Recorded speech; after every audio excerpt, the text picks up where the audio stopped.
네, 여러분 안녕하세요. 이 리플이 현재 이 3,200원, 그쵸? 이 3,200원의 지지라인에서 사투를 벌이고 있는 상황에서 정말 많은 비트코인 호재들이 들려오고 있다. 호재들이. 특히나 이제 비트코인 컨퍼런스에서 비트코인 법이 다음 주에 상정, 그쵸? 상정 예정이라고 공식적으로 발표를 했고, 트럼프 미디어에서는 25억 달러, 무려 25억 달러 규모의 BTC 비축을 추진한다고 밝혔습니다.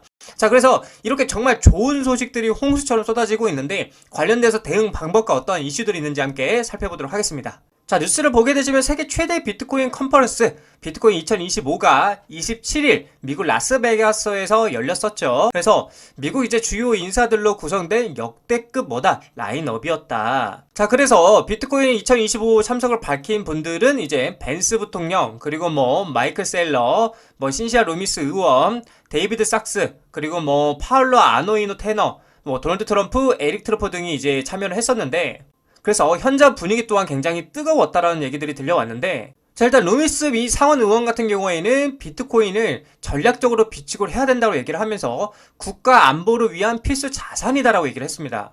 자, 그러면서 트럼프 지지 아래 전략 비축 법안을 상정하고 금처럼 5% 비트코인 보유가 필요하다라고 얘기를 했다라는 거죠. 자, 그리고 암호화폐 자문위원장 같은 경우에는 미국이 비트코인 패권국이 될 것이라고 초강 대국이 된다라고 지금 얘기를 하면서 정부가 보유하고 있는 이 BTC 관련돼서 매각 계획이 없다라고까지 얘기를 했다라는 거죠. 여기서 핵심은 어떤 경우에도 매각하지 않을 것이라는 단호함을 보여줬다라는 겁니다. 자, 그리고 정말 핵심 포인트라고도 볼 수가 있는데 미 상원의원 트럼프 100만 BTC 매입 법안을 지지한다. 그래서 다음 주 의회에 상정될 예정이라고 얘기를 했습니다. 자, 미국 상원의원 신시아 루미스가 비트코인 2025 컨퍼런스에 참석을 해서 도널드 트럼프 대통령이 비트코인 법을 지지한다라면서 100만 BTC를 매입하는 내용이 담긴 이 법안은 다음 주 의회에 상정될 예정이라고 지금 얘기를 했고요.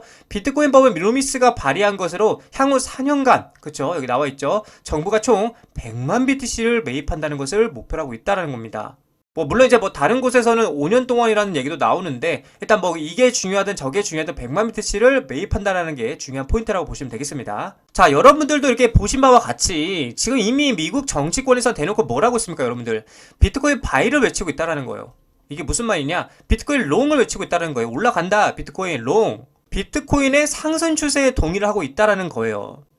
계속해서 가상화폐를 방해하는 이 요소들은 다 없어지고 있고, 비트코인과 알트코인 가리지 않고 긍정적인 이슈들이 계속해서 쏟아져 내리고 있다는 겁니다. 대표적으로 이제 세계 1위인, 그쵸?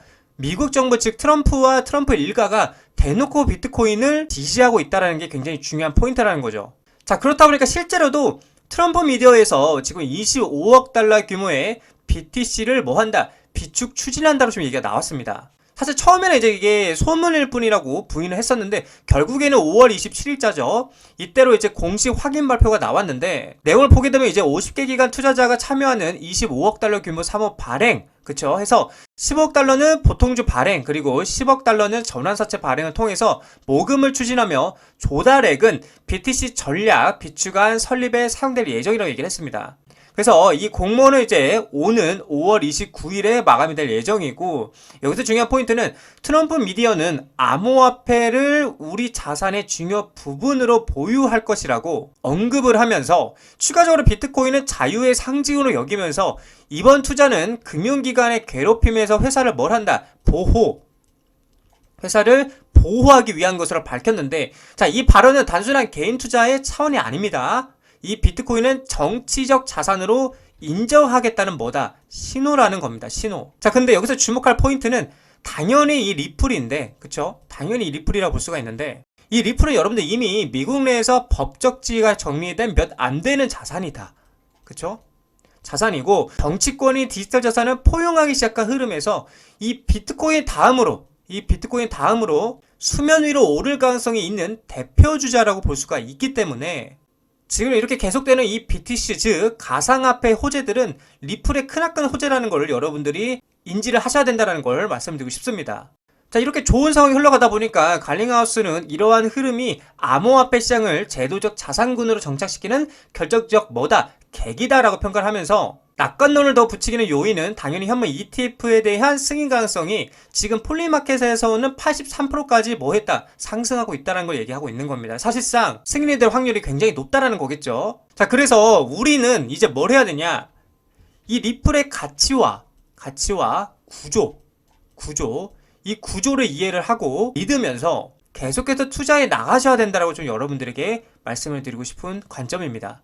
자, 리플 차트를 보게 되시면은 지금 계속해서 상승 추세 라인 근처에죠. 그쵸? 그래서 횡보를 하고 있는 모습을 보여주고 있고, 곧 이제 수렴이 끝난 뒤에는 위로든 아래로든 폭발할 가능성이 크다라는 걸 말씀드리고 싶고, 결국에는 상승 채널로 가기 위해서는 이 상승 채널 위에 안착을 해주는 그림이 나와줘야 추가적으로 이 큰 박스권, 즉 4,000원짜리의 돌파가 시작될 것이다. 그래서 만약에 4,000원짜리가 돌파를 한 후에 이 위에 안착을 하게 된다라면 계속해서 전고점까지 돌파하는 흐름이 나와줄 가능성이 크다라는 점을 여러분들이 참고를 해주셔야 되고, 만약에 이제 이렇게 계속해서 횡보를 하다가 결국에는 상승 추세선 위에 저항을 받으면서 아래로 떨어지게 된다라면 이 하방 박스권 지지라인인 3,000원짜리를 리테스트하러 떨어질 가능성이 크고, 만약에 이제 여기가 뚫리게 되면은 이 꼬리를 확인하러, 즉 쌍바닥 체크를 하러 떨어질 가능성이 크다라는 점도 여러분들이 체크를 해주셔야 된다라는 겁니다. 그래서 지금 결국에는 중요한 거는 이 상승 채널 위로 올라가느냐 혹은 저항을 받고 떨어지냐에 따라서 위로 갈지 아래로 갈지가 결정될 것이다 라고 말씀을 드리고 싶습니다.